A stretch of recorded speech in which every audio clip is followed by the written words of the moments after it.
Unit 3. Analysis.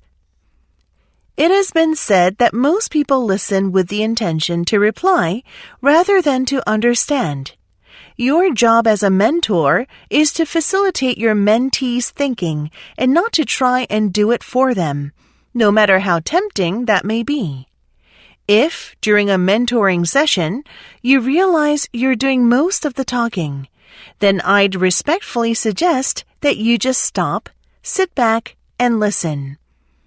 A good part of the mentee's learning process happens when he or she thinks out loud. The rest of it happens by reflection and practice outside mentoring sessions. Therefore, your mentee should be doing most of the talking. Listening actively and emphatically helps mentees to gain insight and to express themselves more effectively. For your mentee to have a sense of being heard and of feeling acknowledged, it is essential that you listen well.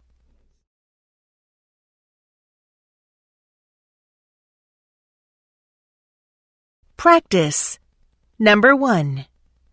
The expert myth is the belief that the more you know, the more creative you become. At the face of it, this seems quite logical.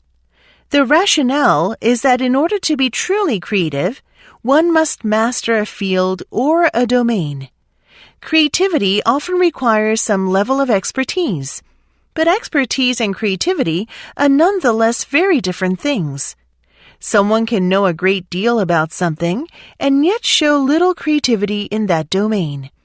However, research into the lives of creative people shows that in some cases, expertise can actually hinder creative ability of individuals.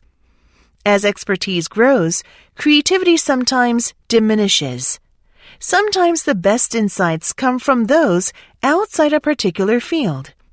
There is a good reason for this. When we are too heavily invested in a task, we may tend to overlook the obvious.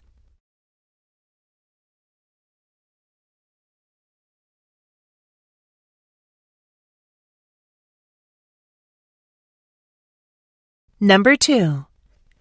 Just as you don't know everything in advance about a trip you are going to take, neither can you know everything about how your new life or career might unfold. But that's fine. You just have to treat it like doing a jigsaw, except that the full picture is going to emerge gradually rather than instantly. While sometimes it will be straightforward to fit pieces together, at other times it will take more effort and patience.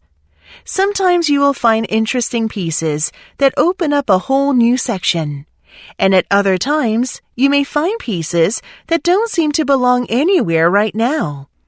You just need to keep at it until the picture emerges and you can see clearly what you have achieved.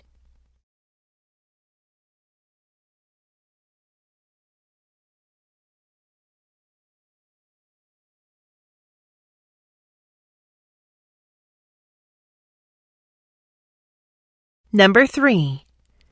We don't choose our earliest habits, we imitate them. We follow the script handed down by our friends and family, our church or school, our local community, and society at large. Each of these cultures and groups comes with its own set of expectations and standards. When and whether to get married, how many children to have, which holidays to celebrate, how much money to spend on your child's birthday party. In many ways, these social norms are the invisible rules that guide your behavior each day. You're always keeping them in mind, even if they are not at the top of your mind. Often, you follow the habits of your culture without thinking, without questioning, and sometimes without remembering. As the French philosopher Michel de Montaigne wrote, "The customs and practices of life and society sweep us along.